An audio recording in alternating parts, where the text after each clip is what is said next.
I'm liking what I'm seeing from the Charlotte Hornets. I'm a big Lamelo Ball supporter. I fuck with the whole family, from VAR, Leangelo, Lonzo. I'm a big supporter of their family, man, as a whole, and I'm loving what I'm seeing out of Lamelo and the rest of this team, man. They sitting at 31-31. They playing phenomenal right now, man. I ain't gonna lie. They're 19-9 since January 1st. It was rough though, man. It was rough. Prior to last year, they dealt with a lot of injuries. They had one of the worst. They were bottom of both rankings of offense and defensive rating. They were bad in both in both ratings last season, and it was rough, especially for Lamelo. He was dealing with injuries.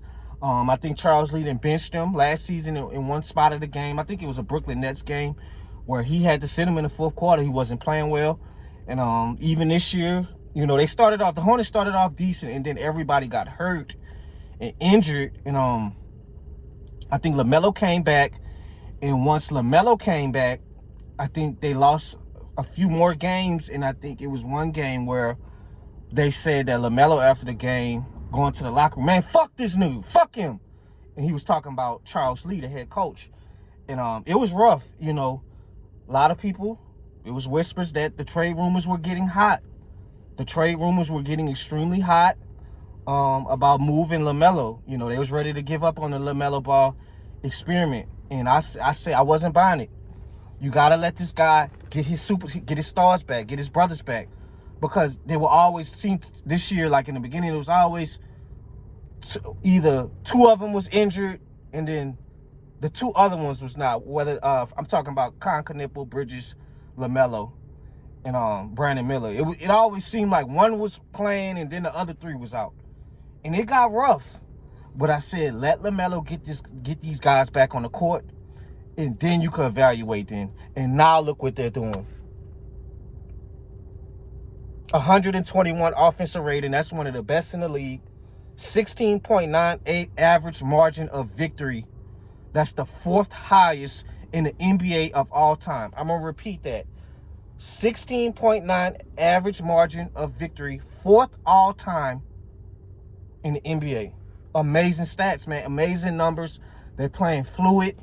The 3-point numbers is high. Shout out Knueppel. He broke the record, the rookie record, Keegan Murray's record, in 59 games at 207 3-pointers made. The fastest pace of all time in 59 games. The fastest pace to break the 3-point rookie record. And he's averaging 18. This kid, I'm sorry, man.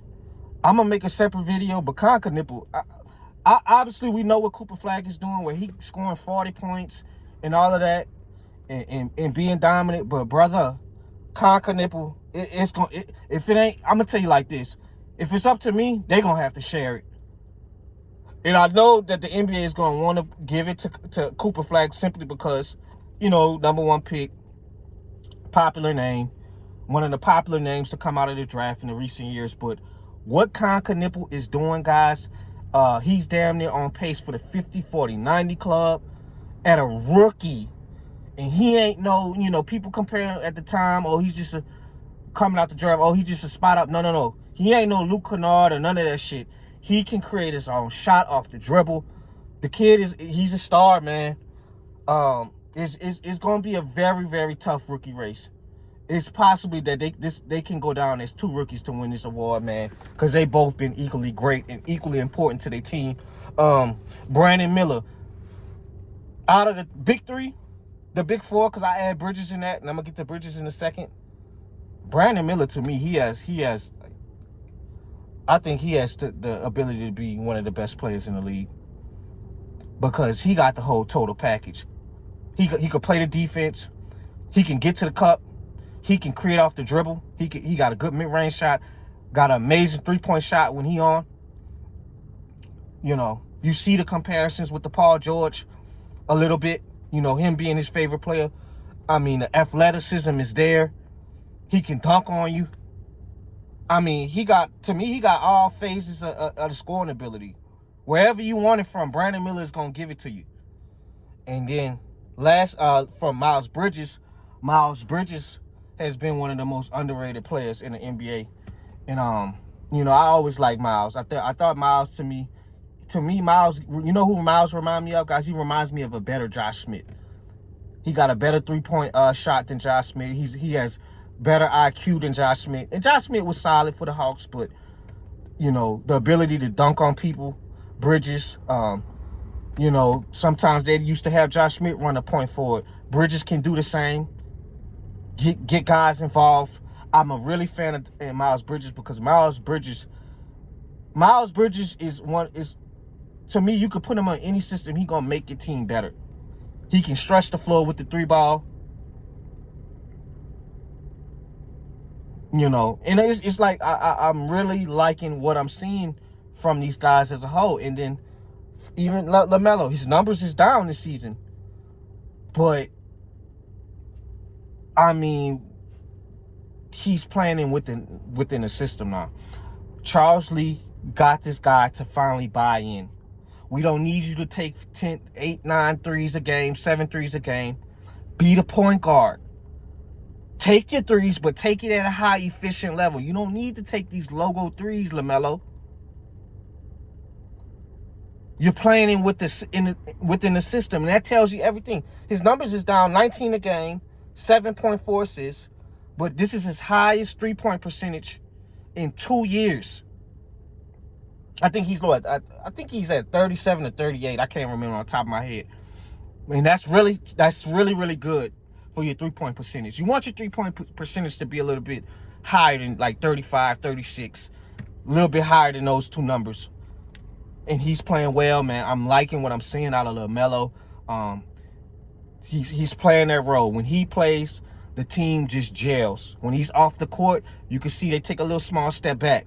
He's very, very important. He's still the best player on his team to me because the way he sets up the offense and the way he puts pressure on the offense. On the opposing defenses. If he's driving all night, getting to the cup, defense collapse, you got people wide open. And this just goes to show how elite they've been from the 3-point percentage. Let me tell y'all a number real quick. Since the start of January, LaMelo has 99 threes. Knueppel has 92 threes. Brandon Miller has 90. That's ranked number 1, number 2, number 3. LaMelo at 1, Kon at 2, and BMiller at 3 in a total NBA. They're buying into Charles Lee. And this is why you bring Charles Lee in. He came from the Celtics staff. You bring him in. He's going to hold you accountable, just like he had to do with LaMelo. It's going to be rough. You can't just come out here and do whatever you want, bro. If we're going to win, we got to play him within the system. And I haven't even got into the role players yet. The Diabates, the Kalkbrenners that y'all drafted, the Grant Williams, the Josh Green. I'm a big fan of Colin Sexton. They trade Colin Sexton for Kobe White. And I think the reason why they probably traded Colin Sexton was simply because they had so much faith in Trey Mann, the little guard. I like Trey Mann. It was looking like Trey Mann would have been one of the better 6-mans of the years when he was healthy a few years ago. Now he's coming in. Charles Lee has lost faith in him. I don't think he's even getting a lot of minutes anymore because that's who you wanted to be your scoring punch off the bench. So you trade away Colin Sexton. Colin Sexton is a better defender than Kobe White, but Kobe White is a better offensive player than Colin Sexton. And you're going to need that come playoff time when LaMelo goes sit down. You're going to need a consistent scoring punch. And Kobe White, when he's hot, he's hot. So this team, the sky's the limit, man. I'm very proud of this Hornets team. This team is on pace to make the playoffs if they can, man. And this is going to be their first time since I damn near was in college 10 years ago when Kemba Walker and Jeremy Lin was going against Dwayne Wade, Miami Heat. So this is good for the city of Charlotte if they can continue this hot streak because they beat some really great teams. They blew out OKC. They beat Denver. They beat the Lakers. So it just goes to show anybody in the East, they can give somebody in the top 3-4 seeds. They can give some teams a run for the money, especially them damn New York Knicks, because I don't like what I see from the Knicks. They're too hot and cold for me. They can, if they're hitting on all cylinders, bro, it can be a scary night for some of them higher seeds in the playoffs. So we'll see. Shout out Melo, shout out Kon, shout out BMiller, shout out this whole team, shout out Charles Lee. I hope y'all continue your success. You're going to be 32-31 if you win this game. Above 500. I don't remember the last time the Hornets have been above 500 this late in the season. And the sky's the limit for this team. And that's all you wanted to do. Trust the process. Don't give up on Lamelo. There was no reason for that. Let him get his Warriors back, his buddies healthy, and now you see. And that's what you need. Charles Lee had to get these guys to buy in. It's gonna be rough because you so used to playing AAU and doing it your way. No, you're gonna come in and do it my way.